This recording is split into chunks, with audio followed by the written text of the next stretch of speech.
Okay, well, it's that time of the year where we gonna check what kind of surprises we have in our gutter.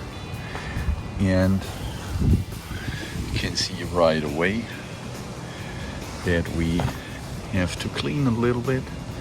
First we clean this one and then we go up there. Okay, so that's actually the usual stuff. It's actually not that much, but we still want to clean that out. And maybe later I'm brush that out.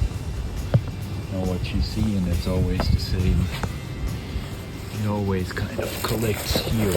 And yeah, I'm maybe gonna use the garden hose later. And then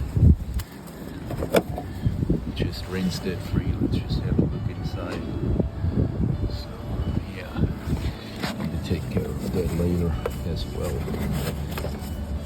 Okay, now we're gonna do this one, which is further up, and I don't want to put my ladder on here because we have a slope. But what I'm gonna do, I'm actually using my cell phone just to peek in here.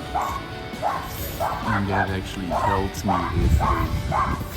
if I even need the ladder, or kind of tells me at least where we have the dirt, and then we should be fine. Okay, so now we are at the front of the house, and usually here we have not so much leaves, and wow, it's actually nothing to clean here. So we got lucky this year.